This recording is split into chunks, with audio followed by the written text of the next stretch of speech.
গল্পকথার আসরে আপনাদের সকলকেই স্বাগত। আজ আপনাদের জন্য বিভূতিভূষণ বন্দ্যোপাধ্যায়ের লেখা গল্প উইলের খেয়াল।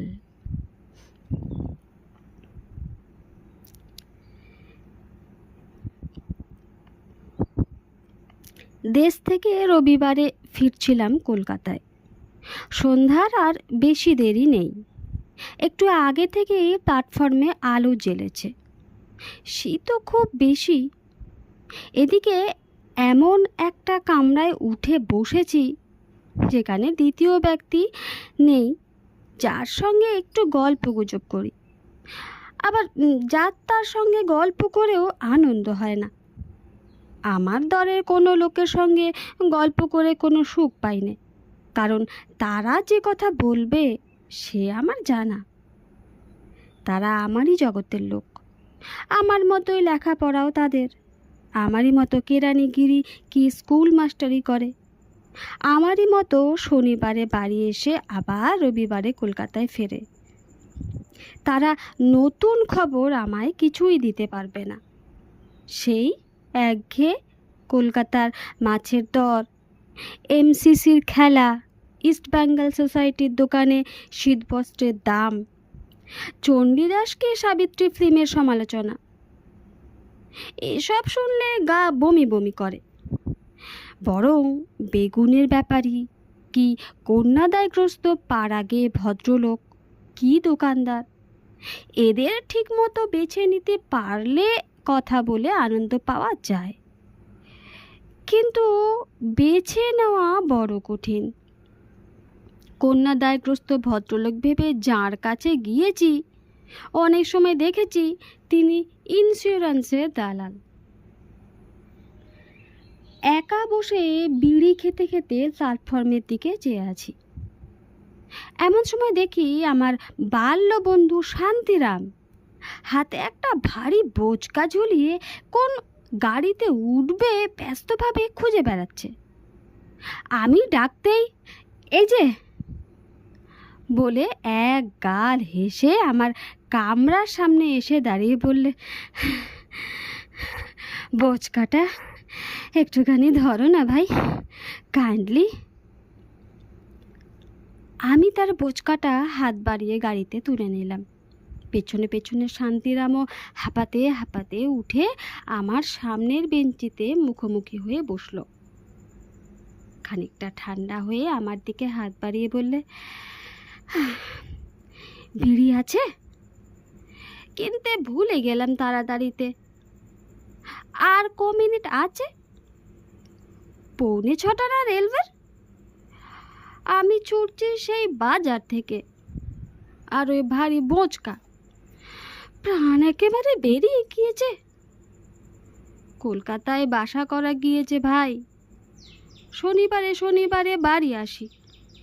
বাগানের কলাটা মূলোটা যা পাই নিয়ে যাই এসে। সেখানে তো সবই, বুঝলে না, দাঁতন কাঠিটা স্তক, তাও নগদ পয়সা। প্রায় 3-4 দিনের বাজার খরচ বেঁচে যায়। এই দেখো, ওল, পুঁইশাক, কাঁচা লঙ্কা, পাটালি। দেখি দেশলাইটা। শান্তিরামকে পেয়ে খুশি হলাম। শান্তিরামের স্বভাবই হচ্ছে একটু বেশি বকা, কিন্তু তার বকুনি আমার শুনতে ভালো লাগে। সে বকুনির ফাঁকে ফাঁকে এমন সব পাড়াগাঁয়ের ঘটনার টুকরো ঢুকিয়ে দেয় যা গল্প লেখার চমৎকার, অতি চমৎকার উপাদান। ওর কাছে শোনা ঘটনা নিয়ে 2-1টা গল্প লিখেছি এর আগে। মনে ভাবলাম, শান্তিরাম এসেছে, ভালোই হয়েছে। একা 4 ঘন্টা রাস্তা যাব, তাতে এই শীত।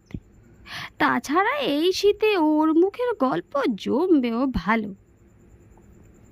হঠাৎ শান্তিরাম প্ল্যাটফর্মের দিকে মুখ বাড়িয়ে ডাকতে লাগলো, অবনী, ও অবনী, এই যে এই গাড়িতে এসো। কোথায় যাবে?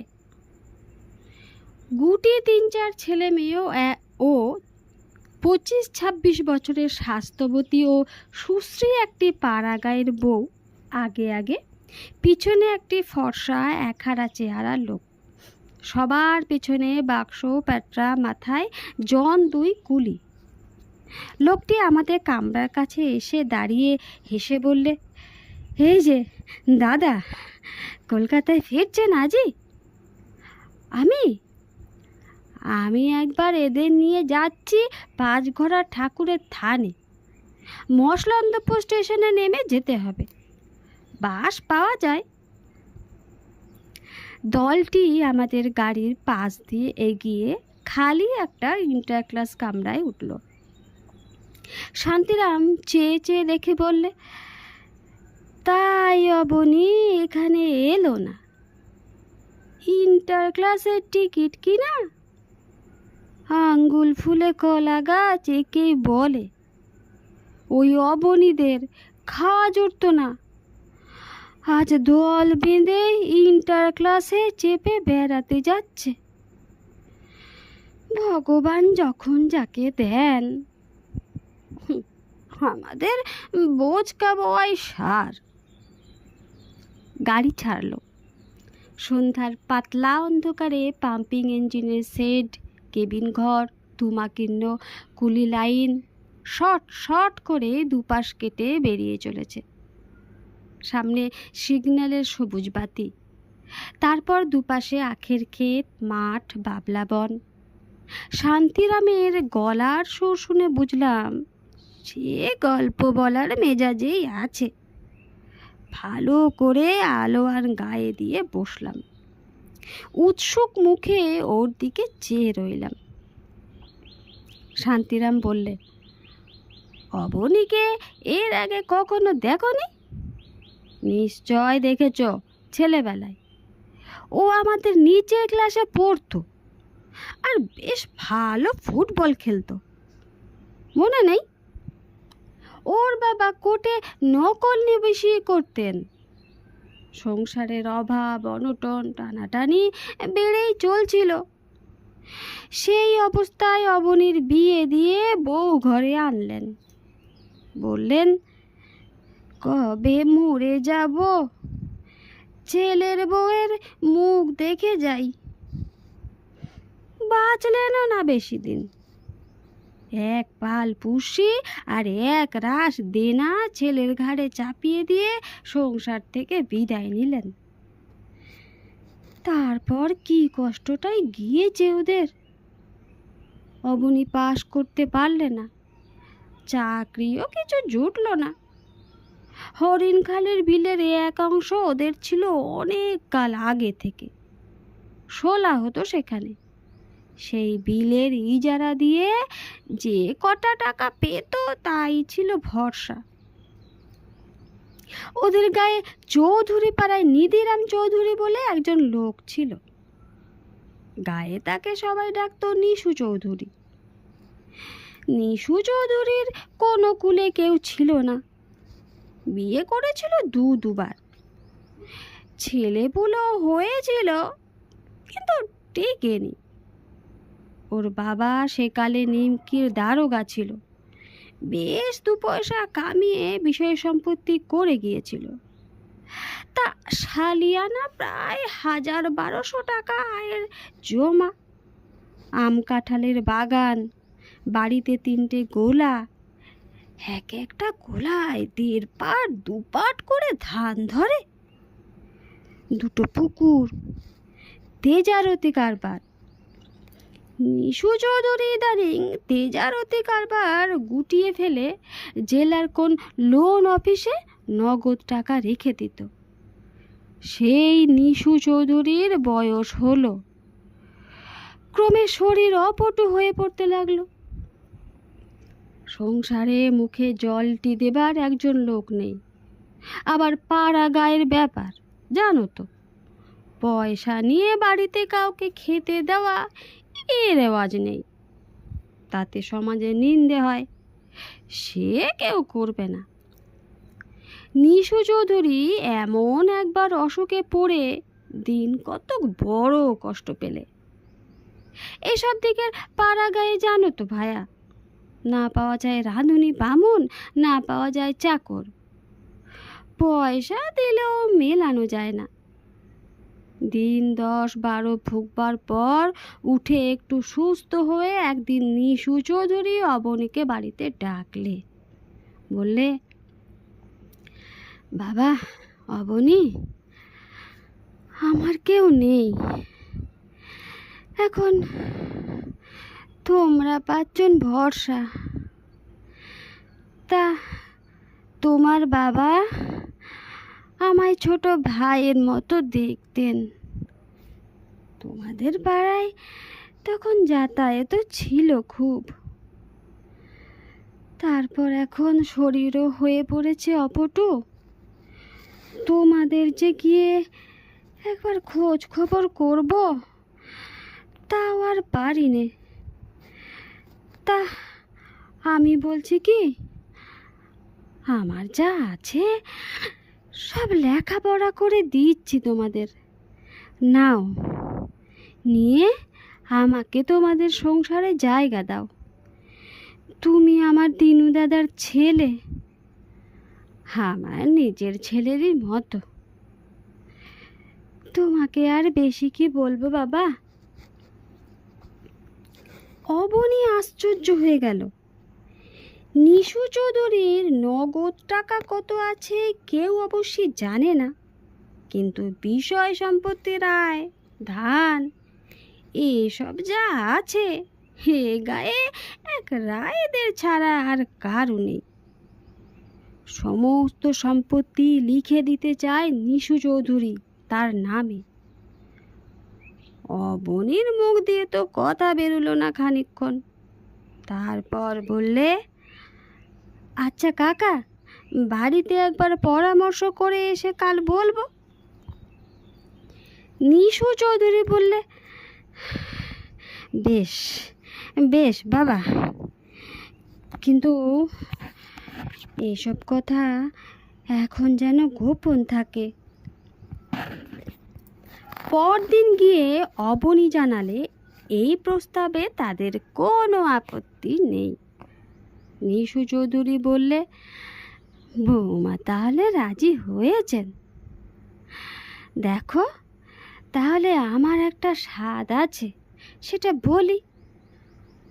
আমার এত বড় বাড়িখানা পড়ে আছে, অনেক দিন এতে মা লক্ষ্মীদের চরণ পড়েনি, ঠিক মতো সন্ধে পড়ে না।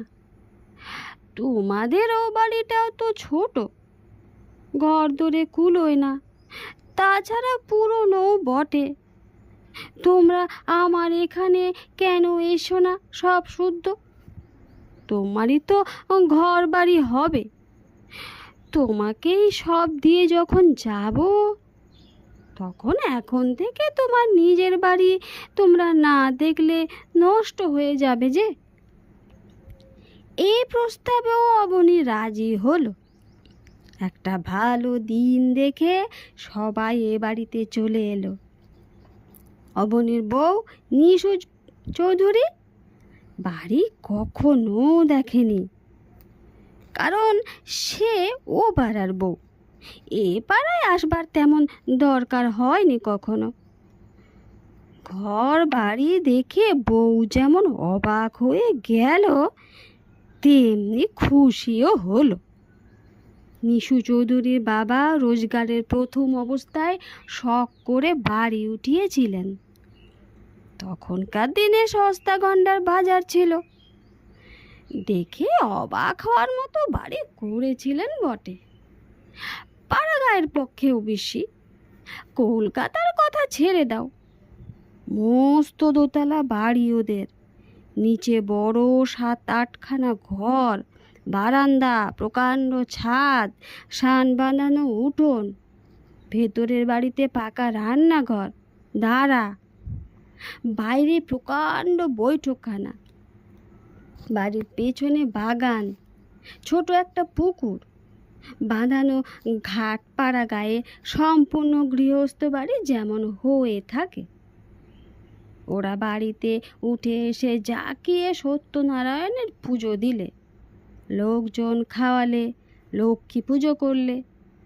সবাই বললে অবনীর বউয়ের পয় আছে, নইলে অমন বিষয় সম্পত্তি পাওয়া কি সোজা কথা আজকালকার বাজারে? আবার অনেকেরই চোখ টাটালো। এসব হলো গিয়ে ও বছর ফাগুন মাসের কথা। গত বছর বৈশাখ মাসে নিশু চৌধুরী মারা গেল, জ্বর হয়েছিল। অবনী ভালো ভালো ডাক্তার দেখালে, খুলনা থেকে নৃপেন ডাক্তারকে নিয়ে এলো, বিস্তর পয়সা খরচ করলে। অবনীর বউ মেয়ের মতো সেবা করলে, কিন্তু কিছুতেই কিছু হলো না। অবনীর বৃষৎসর্গ শ্রাদ্ধ করলে ঘটা করে, সমাজ খাওয়ালে। তা সবাই বললে দেখে শুনে যে নিজের ছেলে থাকলে নিশু চৌধুরীর সেও এর বেশি আর কিছু করতে পারত না। তারপর এখন ওরাই সম্পত্তির মালিক। অবনী নিজেই খাটিয়ে ছেলে, কোনো নেশা ভাঙ করে না, অতি সৎ। কাজেই বিষয় উড়িয়ে দেবে সে ভয় নেই, দেখে শুনে খাবার ক্ষমতা আছে। তাই বলছিলাম, ভগবান যাকে দেন তাকে এমনি করেই দেন। ওই অবনীর বউ আঁচল পেতে চাল ধার করে নিয়ে গেছে আমার মাসিমাদের বাড়ি থেকে, তবে হাড়ি চড়েছে। হেমন দিনও গিয়েছে ওদের। আমার মাসিমার বাড়ি ওদের একই পাড়ায় কিনা, তারই মুখে সব শুনতে পাই। আর তারাই এখন দেখো ইন্টার ক্লাসে। ভগবান যখন যাকে। অবনীর বউটি খুব ভালো, অত্যন্ত গরিব ঘরের মেয়ে ছিল, পড়েও ছিল তেমনি গরিব ঘরে। সে নাকি মাসিমার কাছে বলেছে, যা কোনোদিন স্বপ্নেও ভাবিনি দিদি, তাই যখন হলো এখন ভাবি ভগবান সব বাঁচিয়ে বর্তে রাখতে হয়। গরিব লোকের কপাল, ভরসা করতে ভয় পাই দিদি। প্রথম যেদিন বাড়িতে ঢুকলাম দেখি এ যেন রাজবাড়ি, অত ঘর দোর, অত বড় জানালা দরজা। এতে আমার ছেলেমেয়েরা বাস করতে পারবে। জানো তো কি অবস্থায় ছিলাম, তোমার কাছে আর কি লুকোবো। এই যেন সবই স্বপ্ন বলে মনে হয়েছিল। এখনো ব্রতটা নামটা করে 2-10 জন ব্রাহ্মণের পাতে দুমুঠো ভাত দিয়ে যদি ভালোই ভালোই দিনগুলো কাটাতে পারি, তবে তো মুখ থাকে লোকের কাছে। সেই আশীর্বাদ করো তোমরা সকলে। সন্ধ্যার অন্ধকার চারিধারে খুব গাঢ় হয়েছে। ট্রেন হু হু করে অন্ধকার মাঠ, বাঁশবন, বিল, জলা, আখের ক্ষেত, মাঝে মাঝে ঘন অন্ধকারের মধ্যে জোনাকির জলা ঝোপ পার হয়ে উড়ে চলেছে। মাঝে মাঝে গ্রাম, খড়ে ছাওয়া 30-32টা চালা ঘর এক জায়গায় জড়াজড়ি করে আছে। 2-4-10টায় মিটমিটে আলো জ্বলে অন্ধকারে ঢাকা গাছপালাটায় ঢাকা গ্রামগুলোকে কেমন একটা রহস্যময় রূপ দিয়েছে। এত বড় গ্রামের স্টেশনে অবনী তার বউ ও ছেলে মেয়েকে নিয়ে নেমে গেল। স্টেশনের বাইরে একখানা ছইওয়ালা গরুর গাড়ি দাঁড়িয়ে আছে, বোধহয় ওদেরই জন্য। অবনীর বউকে একবার প্ল্যাটফর্মের তেলের লণ্ঠনের অস্পষ্ট আলোয় দেখেও আরও বেশি মনে হলো যে মেয়েটি সত্যিই সুশ্রী। বেশ ফর্সা রং, সুঠাম বাহু দুটির গড়ন, চলনভঙ্গি ও গলার সুরের সবটাই মেয়েলি। এমনই নিখুঁত মেয়েলি ধরনের মেয়ে দেখবার একটা আনন্দ আছে, কারণ সেটা দুষ্প্রাপ্য। ট্রেনখানা প্রায় 10 মিনিট দাঁড়িয়ে রইল। একজন লোক হ্যারিকেন লণ্ঠন নিয়ে ওদের এগিয়ে নিতে এসেছিল। ওরা তার সঙ্গে স্টেশনের বাইরে যেতে গিয়ে ফটক খোলা না পেয়ে দাঁড়িয়ে রইল, কারণ যিনি স্টেশন মাস্টার তিনিই বোধহয় টিকিট নেবেন যাত্রীদের কাছ থেকে। ফটকে চাবি দিয়ে তিনি গার্ডকে দিয়ে প্ল্যাটফর্মের মধ্যে আঁধারে লণ্ঠনের আলোয় কি কাগজপত্র সই করাচ্ছিলেন। তারপর ট্রেন আবার চলতে লাগলো। আবার সেই রকম ঝোপঝাপ অন্ধকারে ঢাকা ছোটোখাটো গ্রাম, বড় বড় বিল, বিলের ধারে বাগদিদের কুড়ে। আমার ভারী ভালো লাগছিল। এইসব অজানা ক্ষুদ্র গ্রামের ঘরে অবনীর বউয়ের মতো কত গৃহবধূ ভারবাহী পশুর মতো উদয় অস্ত খাটছে। হয়তো পেট পুড়ে দুবেলা খেতেও পায় না। ফর্সা কাপড় বছরে পরে হয়তো 2 দিন কি 3 দিন, হয়তো সেই পুজোর সময় একবার। কোনো স্বাদ আহ্লাদ পুড়ে না মনের, কিছু দেখে না, জানে না, বোঝে না, মনে বড় কিছু আশা করতে শেখেনি। বাইরের দুনিয়ার কিছু খবর রাখে না। পাড়া গাঁয়ের ডোবার ধারে বাঁশবাগানের ছায়ায় জীবন তাদের আরম্ভ। তাদের সকল সুখ দুঃখ আনন্দ আশা নিরাশা সমাপ্তিও এইখানে। অবনীর বউ গৃহস্থ বধূদেরই একজন, অন্তত ওদের একজনও তার সাধের স্বর্গকে হাতে পেয়েছে। অন্ধকারের মধ্যে আমি বসে বসে এই কথাই ভাবছিলাম। আমি কল্পনা করবার চেষ্টা করলাম অবনীর বউকে, যখন সে প্রথম নিশু চৌধুরীর বাড়িতে এলো। কি ভাবলে অত বড় বাড়িটা দেখে, অত ঘর দূর। যখন প্রথম জানলে যে সংসারের দুঃখ দূর হয়েছে, প্রথম যখন সে তার ছেলে মেয়েদের ফর্সা কাপড় পরতে দিতে পারলে, আমি কল্পনা করলাম 10 ঘোড়ার হাট থেকে অবনী বড় মাছ সন্দেশ ছানা কিনে বাড়িতে এনেছে। অবনীর বউ এই প্রথম সচ্ছলতার মুখ দেখলে। তার সে খুশি ভরা চোখ মুখ অন্ধকারের মধ্যে দেখতে পাচ্ছি। ট্রেন আর একটা স্টেশনে এসে দাঁড়িয়েছে। শান্তিরাম আলোয়ান মুড়ি দিয়ে জড়ো সড়ো হয়ে বসে আছে, মাঝে মাঝে ঢুলছে। স্টেশনের পানে বোঝা উঠেছে। শান্তিরামকে বললাম, ঘুমোচ্ছ নাকি শান্তিরাম? আমি একটা গল্প জানি এইরকমই। তোমার গল্পটা শুনে আমার মনে পড়েছে, সেটা শুনবে? কিন্তু শান্তিরাম এখন গল্প শোনবার মেজাজে নেই। সে আরামে ঠেস দিয়ে আরও ভালো করে মুড়ি সুড়ি দিয়ে বলল সে একটু ঘুমোবে। পূর্ণবাবুর কথা আমার মনে পড়ছে।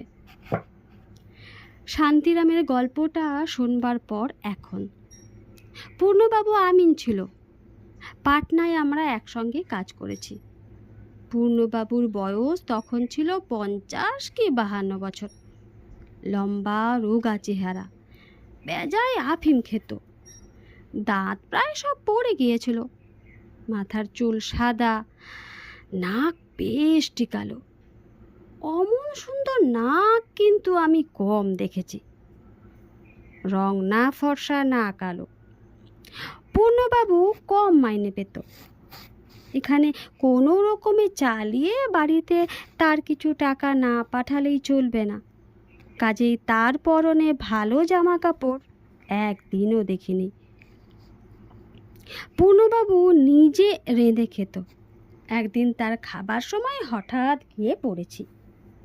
দেখি পূর্ণবাবু খাচ্ছে শুধু ভাত, কোনো তরকারি কি শাক কি আলু ভাতে কিচ্ছু না, কেবল একতাল সবুজ পাতা লতা বাটা, ওষুধের মতো দেখতে কি একটা দ্রব্য ভাতের সঙ্গে মেখে খাচ্ছে। জিজ্ঞাসা করে জানলাম সবুজ রঙের দ্রব্যটা কাঁচা নিম পাতা বাটা। পূর্ণবাবু একটু অপ্রতিভ সুরে বললেন, নিম পাতা বাটা এত উপকারী, বিশেষ করে লিভারের পক্ষে। ভাত দিয়ে মেখে যদি খাওয়া যায়। আমি আজ 2 বছর ধরে, আগে খেয়ে দেখবেন, শরীর বড় ঠান্ডা। তাছাড়া কি জানেন, লোভ যত বাড়াবেন ততই বাড়বে। উপকারী দ্রব্য তো অনেকই আছে। ডাল ঝোলের বদলে কুইনাইন মিক্সচার ভাতের সঙ্গে মেখে দুবেলা খাওয়ার অভ্যেস করতে পারলে দেশের ম্যালেরিয়া সমস্যার একটা সুসমাধান হয়, তাও স্বীকার করি।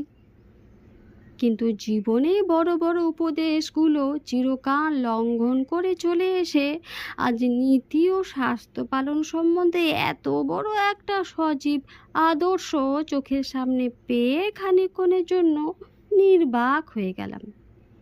আর একদিন দুদিন নয়, 2 বছর ধরে চলছে এ ব্যাপার। একদিন পূর্ণবাবু নিজের জীবনের অনেক কথা বললেন। কলকাতায় তাদের বাড়ি, ভবানীপুরে। তার একজন পিসিমা আছেন, একটু দূর সম্পর্কে। এই পিসিমার মৃত্যুর পর তার সম্পত্তির উত্তরাধিকারী হবেন পূর্ণবাবু। কিন্তু পিসিমা মরে মরে করছেন আজ 30-35 বছর। পূর্ণবাবুর বিবাহ হয় বাগবাজারের সম্ভ্রান্ত বংশের মেয়ের সঙ্গে। তবে তখন তাদের অবস্থা খুব ভালো ছিল না। পূর্ণবাবুদের পৈতৃক বাড়িও নেই কলকাতায়। ভবানীপুরের খুব আগে নাকি প্রকাণ্ড বাড়ি পুকুর ছিল। এখন তাদের 2 পুরুষ ভাড়াটে বাড়িতে থাকে। পূর্ণবাবুর 18-19 বছর বয়সে পিতৃবিয়োগ হয়। তিনি ছেলের জন্য শুধু যে কিছু রেখে যাননি তা নয়, ছেলেটিকে লেখাপড়াও শেখাননি। কারণ তিনিও জানতেন যে সবাই জানতো যে তার দরকার নেই। অত বড় সম্পত্তির যে মালিক হবে 2 দিন পরে, তার কি হবে লেখাপড়ায়? ছেলেটিও জ্ঞান হওয়া পর্যন্ত তাই জানতো বলে লেখাপড়া শেখবার কোনো চেষ্টাও ছিল না। পূর্ণবাবুর শ্বশুরও তাই ভেবে মেয়েকে ওই গরিব ঘরে দিয়েছিলেন। পূর্ণবাবুর বাবা তো মারা গেলেন। পূর্ণবাবুর ঘাড়ে রেখে গেলেন সংসার, নববিবাহিতা পুত্রবধূ, অল্প কিছু দেনা। কিন্তু পূর্ণবাবুর ক্রেডিট তখন পূর্ণ মাত্রায়। কি বাজারে, কি বন্ধু বান্ধব মহলে। টাকা হাত পাতলে পাওয়া যায়, ধারে দোকানে জিনিস পাওয়া যায়, নিত্য নতুন বন্ধু জোটে। পূর্ণবাবু খুশি, পূর্ণবাবুর তরুণী বউ খুশি, আত্মীয় স্বজন খুশি, বন্ধু বান্ধব খুশি। কারণ সবাই জানে বুড়ি আর কদিন, না হয় মেরে কেটে আর 5টা বছর। অবশ্য পূর্ণবাবুর তখন বয়স অনেক কম, সংসারের কিছুই বোঝেন না, জানেন না। মনে উৎসাহ আশা অদম্য, আনন্দের উৎস, চোখের সামনে দীপ্ত রঙিন ভবিষ্যৎ, যে ভবিষ্যতের সম্বন্ধে কোনো সন্দেহের অবকাশ নেই, আশঙ্কা নেই, যা একদিন হাতের মুঠোয় ধরা দেবেই। এই অবস্থায় যে যা বুঝিয়েছে পূর্ণবাবু তাই বুঝেছেন। টাকা কড়ি ধার করে 2 হাতে উড়িয়েছেন, বন্ধু বান্ধবদের সাহায্যও করেছেন।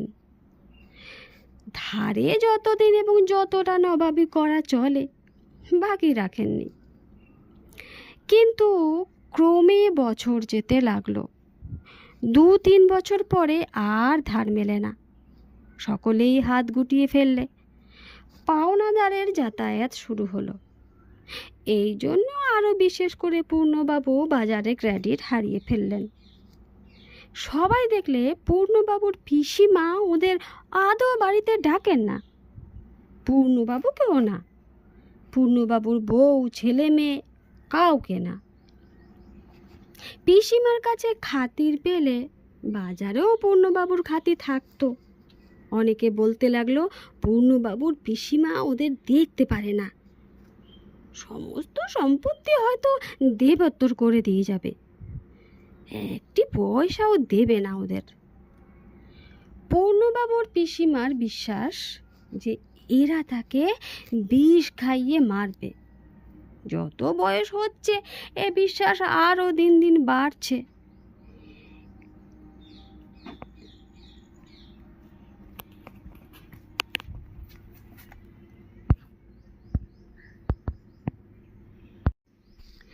এতে হয়েছে কি, এই যে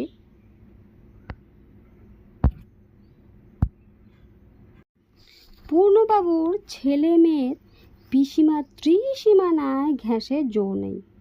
কাজে অত বড় সম্পত্তির উত্তরাধিকারী হয়েও পূর্ণবাবু আজ 30 টাকা মাইনের আমিনগিরি করছেন।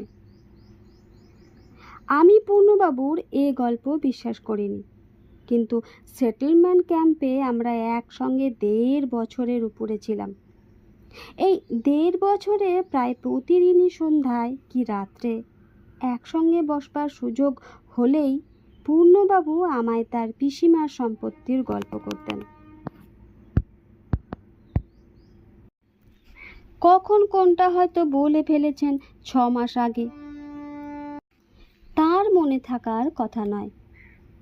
আবার আজ যখন নতুন কথা বলছেন ভেবে বললেন, তখন খুঁটিনাটি ঘটনাগুলো 6 মাস আগের কাহিনীর সঙ্গে মিলে যেত। নানা টুকরো কথার জোড়াতালি মিলিয়ে এই 1.5 বছরে পূর্ণবাবুর সমস্ত গল্পটা আমি জেনেছিলাম। একদিন তিনি বসে আগাগোড়া গল্প আমায় করেননি, সে ধরনের গল্প করার ক্ষমতাও ছিল না পূর্ণবাবুর। সেই পূর্ণবাবুর দুর্দশা সূত্রপাত হলো। বন্ধু বান্ধব ছেড়ে গেল, শ্বশুর বাড়িতে খাতির কমে গেল, সংসারে দারিদ্র্যের ছায়া পড়ল। 2-1 হিতৈষী বন্ধুর পরামর্শে পূর্ণবাবু আমিনের কাজ শিখতে গেলেন, বউ ছেলেকে বাপের বাড়ি পাঠিয়ে দিয়ে। এসব আজ 30 বছর আগেকার কথা।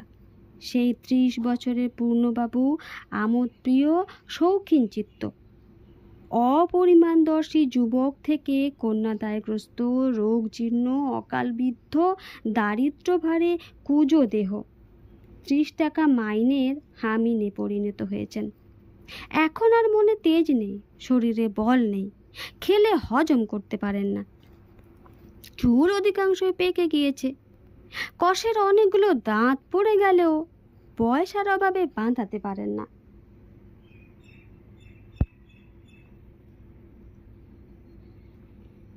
গালে টোল খেয়ে যাওয়ার বয়সও বুড়ো দেখায়। বাড়ির অবস্থাও ততধিক খারাপ। 15 টাকা ভাড়ার এদো ঘরে বসবাস করার দরুন স্ত্রী ছেলে মেয়ে সকলেই নানা রকম অসুখে ভোগে, অথচ উপযুক্ত চিকিৎসা হয় না। 3টি মেয়ের বিয়েতে পূর্ণবাবু একেবারে সর্বশান্ত হয়ে গিয়েছেন, অথচ মেয়ে 3টি প্রথম 2টির ঘোর অপত্রে পড়েছে। বড় জামাই বউবাজারে দর্জির দোকান করে, ঘোর মাতাল, কুচরিত্র, বাড়িতে স্ত্রীকে মারপিট করে প্রায়। তবু সেখানে মেয়েকে মুখ গুজে পড়ে থাকতে হয়। বাপের বাড়ি এলে শোবার জায়গায় দেওয়া যায় না। মেজ জামাই মাতাল নয় বটে, কিন্তু তার 1 পয়সা রোজগারের ক্ষমতা নেই। রেলে সামান্য কি চাকুরি করে, সে সংসারে সবাই একবেলা খেয়ে থাকে, তাই নাকি অনেক দিনের নিয়ম, আর একবেলা সকলে মুড়ি খায়। মেজ মেয়ের দুঃখ পূর্ণবাবু দেখতে পারেন না বলে মাঝে মাঝে তাকে বাড়িতে আনিয়ে রাখেন। সেখানে এলে তবু মেয়েটা খেতে পায়, পেট পুড়ে দুবেলা। আজকাল প্রায়ই জ্বরে ভোগে, শরীরও খারাপ হয়ে গিয়েছে। ডাক্তার আশঙ্কা করছেন থাইসিস। বুড়ি পিসিমা কিন্তু এখনো বেঁচে, এখনো বুড়ি গঙ্গা স্নানে যায়, নিজের হাতে রেঁধে খায়। বয়স 90-এর কাছাকাছি, কিন্তু এখনো চোখের তেজ বেশ, দাঁত পড়েনি। বুড়ি একেবারে অসামার পরমায়ু নিয়ে জন্মেছে। এদিকে যারা তার মরণের পানে উৎসুক দৃষ্টিতে চেয়ে আছে, তাদের জীবন ভাটিয়ে শেষ হতে চলল। সেটেলমেন্টের কাজ ছেড়ে পাটনা থেকে চলে এলাম। পূর্ণবাবু তখনও সেখানে আমিন। বছর 3 পরে একদিন গয়া স্টেশনে পূর্ণবাবুর সঙ্গে দেখা। দুপুরের পর এক্সপ্রেস আসবার সময় স্টেশনের প্ল্যাটফর্মে পায়চারি করছি। একটু পরেই ট্রেনটা এসে দাঁড়ালো। পূর্ণবাবু নামলেন একটা সেকেন্ড ক্লাস কামরা থেকে। অন্য কামরা থেকে দুজন দারোয়ান নেমে এসে জিনিসপত্রের তদারকে ব্যস্ত হয়ে পড়ল। আমি অবাক হয়ে চেয়ে রইলাম। পূর্ণবাবুর পরনে দামি কাঁচি ধুতি, গায়ে সাদা সিল্কের পাঞ্জাবি, তার ওপরে জমকালো পাড় ও কলকাতার শাল, পায়ে প্যারিস গার্ডার আটার সিল্কের মোজা ও পামশু, চোখে সোনার চশমা, হাতে সোনার ব্যান্ডওয়ালা হাত ঘড়ি। আমি গিয়ে আলাপ করলাম। পূর্ণবাবু আমায় চিনতে পেরে বললেন, এই যে রতনবাবু, ভালো আছেন? তারপর এখন কোথায়? আমি বললাম, আমি এখানে চেঞ্জে এসেছি, মাস তিনেক। আপনি এদিকে ইয়ে। তার অদ্ভুত বেশভূষার দিকে চেয়ে আমি কেমন যেন হয়ে গিয়েছিলাম। পূর্ণবাবুকে এ বেশে দেখতে আমি অভ্যস্ত নই। আমার কাছে সুতির ময়লা চিট সোয়েটার ও সবুজ আলোয়ান গায়ে পূর্ণবাবু বেশি বাস্তব। তাছাড়া 54-55 বছরের বৃদ্ধের কি বেশ। কি ব্যাপারটা ঘটছে তা অবশ্য পূর্ণবাবু বলবার আগেই আমি বুঝতে পেরেছিলাম। জিনিসপত্র গুছিয়ে পূর্ণবাবু ওয়েটিং রুমে ঢুকলেন। তিনি সাউথ বিহার লাইনের গাড়িতে যাবেন। গাড়ি এখনো ঘন্টা 2 দেরি। একজন দারোয়ানকে ডেকে বললেন, ভূপাল সিং, এখানে ভালো সিগারেট পাওয়া যায় কি না দেখে এসো, নইলে কাঁচি নিয়ে এসো 1 বাক্স। আমায় বললেন, ওহ, অনেক দিন পরে আপনার সঙ্গে দেখা। আর বলেন কেন, বিষয় থাকলে হাঙ্গামা আছে। সামনে আসছে জানুয়ারি কিস্তি। তহসিলদার বেটা এখনো 1 পয়সা পাঠায়নি। লিখেছে এবারে নাকি কলাই ফসল বেশি সুবিধে হয়নি। তাই নিজে যাচ্ছি মহালে, মাসখানেক থাকবো। গাড়িটা এখানে আসে কটায়? ভালো কথা, এখানে টাইম টেবিল কিনতে পাওয়া যাবে? ভুল হয়ে গেল হাওড়ায়। আমি জিজ্ঞেস করলাম, আপনার পিসিমা? দারোয়ান সিগারেট নিয়ে এলো। পূর্ণবাবু একটা সরু ও সুদীর্ঘ হোল্ডার বার করলেন। আমার দিকে একটা সিগারেট এগিয়ে দিয়ে বললেন, আসুন। তারপর সিগারেট ধরিয়ে আরামে ধোঁয়া ছেড়ে বললেন, পিসিমা মারা গিয়েছেন 8 বছর কার্তিক মাসে। তারপর থেকে বিষয় আশয়ের ঝাঁটে পড়েছি। নিজে না দেখলে কি জমিদার টেকে? আর এই বয়সে দৌড়োদৌড়ি করে পারি নে। একটা ভালো কাজ জানা লোকের সন্ধান দিতে পারেন রামরতন বাবু? টাকা 40 মাইনে দেব, খাবে থাকবে। ওয়েটিং রুমে বসে পূর্ণবাবু 2 বোতল লেমনেড খেলেন এই শীতকালে। একবার দারোয়ানকে দিয়ে গরম জিলিপি আনালেন দোকান থেকে, একবার নিমকি বিস্কুট আনালেন, আর একবার নিজে স্টেশনের বাইরের দোকান থেকে 1 ডজন কমলা লেবু কিনে আনলেন। আমায় প্রতিবারে খাওয়ানোর জন্য পিড়াপিড়ি করলেন, কিন্তু আমার শরীর খারাপ, খেতে একেবারেই পারিনি। সে কথা জানিয়ে ক্ষমা চাইলাম। একটু পরেই পূর্ণবাবু ট্রেন এসে পড়ল। দিন 15-20 পরে আবার বেড়াতে গিয়েছে স্টেশনে। সেদিন খুব শীত পড়েছে, বেশ জ্যোৎস্না। রাত 8টার কম নয়। স্টেশনের রাস্তা যেখানে ঠেকেছে সেখানে চপ কাটলেট চায়ের দোকান থেকে কে আমার নাম ধরে ডাকলেও, রামরতন বাবু, এই যে এদিকে। ফিরে চেয়ে দেখি পূর্ণবাবু একটা কোণে টেবিলে বসে। পূর্ণবাবুর মাথায় একটা পশমের কান ঢাকা টুপি, শালের কম্ভার গলায় জড়ানো, হাতে দস্তানা। আমায় বললেন, আসুন, বসুন। কিছু খাওয়া যাক। আজ ফিরে এলাম মহাল থেকে, সেই রাতের গাড়িতে ফিরবো কলকাতায়। কিছু খাবেন না? না না, খেতেই হবে, কিন্তু সেদিন তো কিছু খেলেন না। এই বয়, ইধার আও। আমাকে জোর করে পূর্ণবাবু চেয়ারে বসালেন। তারপর তার নিজের জন্য যা খাবার নিলে তা দেখে তো আমার হৃদকম্প উপস্থিত হলো। এত খাবেন কি করে পূর্ণবাবু এই বয়সে, আর একটা অতি বাজে দোকানে? খান আষ্টেক চপ, চারখানে কাটলেট, 1 প্লেট মাংস, পাউরুটি, ডিমের মামলেট, পুডিং, কেক, চা। তিনি কিচ্ছু বাদ দিলেন না। আমাকে দেখিয়ে বললেন, এই বাবু কো वास्ते 1 প্লেট মাটন আর 3 পিস। আমি সবই নয় বললাম, আমার শরীর তো জানেন পূর্ণবাবু, ও সব কিছু আমি। আরে তা হোক, শরীর শরীর করলে কি চলে? খান খান, মাংসটা বেশ করেছে। কলকাতায় মাংস রাঁধতে জানে না মশাই রেস্টুরেন্ট। আমি ঝাল পছন্দ করি, কলকাতায় শুধু মিষ্টি। খেয়ে দেখুন, মাংসটা কাটলেটটাও এরা কাঁচা লঙ্কা বাটা দিয়েছে, ভারী চমৎকার খেতে।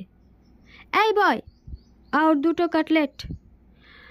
কথাটা শেষ হবার আগেই তার বেজায় কাশির বেগ হলো। কাশতে কাশতে দম আটকে যায় আর কি। একটু সামলে বললেন, বড্ড ঠান্ডা লেগেছে মহালে,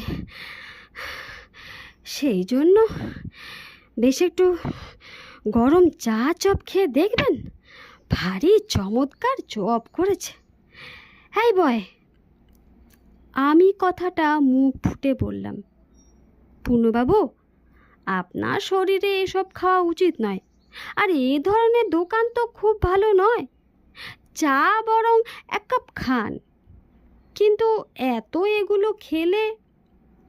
পূর্ণবাবু হেসে উড়িয়ে দিয়ে বললেন, খাবো না বলেন কি রামরতন বাবু, খাবার জন্যই সব। শরীরকে ভর করলেই ভয়, ও সব ভাবলে কি আর। আপনিও যেমন। রেস্টুরেন্ট থেকে বার হয়ে এসে আমায় নিচু স্বরে বললেন, কিছু মনে করবেন না রামরতন বাবু, একসঙ্গে অনেক দিন কাজ করছি এক জায়গায়, এখানে কোনো ভালো বাইজির বাড়ি টাড়ি জানা আছে? থাকে তো চলুন না, আজ রাতটা। শুনেছি পশ্চিমে নাকি ভালো ভালো। কলকাতায় না হয় আজ নাই গেলাম। আমি বুঝিয়ে বললাম, পশ্চিমে যেসব জায়গায় ভালো বাইজি থাকে গয়া সে তালিকায় পড়ে না, বিহারের কোথাও নয়। কাশী, লখনৌ, দিল্লি, ওদিকেই সত্যিকারের বাইজি বলতে যা বোঝায় তা আছে। পূর্ণবাবু বললেন, পাটনাতে নেই? আমার তাই মনে হয়, এদিকে আর কোথাও নেই।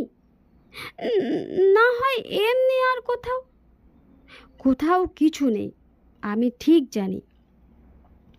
পূর্ণবাবু ওয়েটিং রুমে ঢুকে আমায় বসতে বললেন। পূর্ণবাবুকে আরও বেশি বৃদ্ধ দেখাচ্ছিল। আমি তার বাড়িতে কে কেমন আছে জিজ্ঞেস করলাম। থাইশিসে রোগী সেই মেয়েটিকে বাড়িতে রেখেই চিকিৎসা করাচ্ছেন। বড় ছেলেটি বাপের সঙ্গে ঝগড়া করে নিরুদ্দেশ হয়ে গিয়েছে, আজ বছর 2। সম্পত্তি পাবার আগেই কাগজে কাগজে বিজ্ঞাপন দিয়ে তার খোঁজ খবর করেছেন। অনেকক্ষণ পর্যন্ত এইসব গল্প শুনলাম বসে বসে। পূর্ণবাবু গল্পের মধ্যেও আরও 2বার চা নিয়ে খেলেন। ব্যাগ খুলে ওষুধ খেলেন 3-4 রকম, কোনোটা কবিরাজি, কোনোটা বিলেতি পেটের অসুখ। 2 প্যাকেট সিগারেট শেষ করলেন। দেখলাম পূর্ণবাবু চিরবঞ্চিত জীবনের সর্বগ্রাসী তৃষ্ণার ভোগ লালসা মেটাতে উদ্যত হয়েছেন বিকারের রোগীর মতো।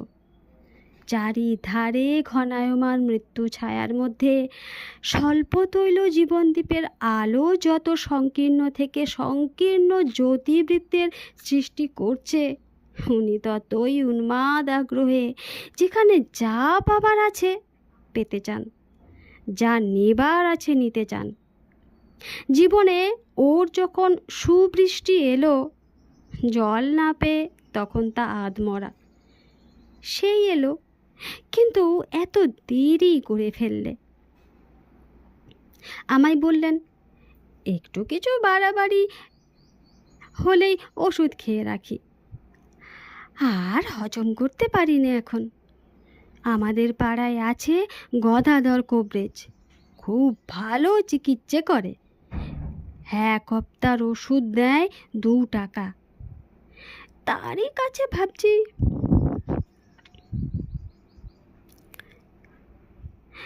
এবার যাব। পূর্ণবাবুর সেই নিম পাতা বাটা মেখে ভাত খাওয়ার কথা আমার মনে পড়ল। আরও মনে পড়ল পূর্ণবাবুর প্রথম জীবনের শৌখিনতার কথা। এখন তিনি বুঝেছেন আর বেশি দিন বাঁচবেন না। চিরবঞ্চিত জীবনের সর্বগ্রাসী তৃষ্ণার ভোগ লালসা তার বিকারের রোগীর মতো অসংযত, অবুঝ। শান্তিরামকে গল্পটা বলবো ভেবেছিলাম, কিন্তু সে দিব্যি নাক ডাকিয়ে ঘুমোচ্ছে। নমস্কার।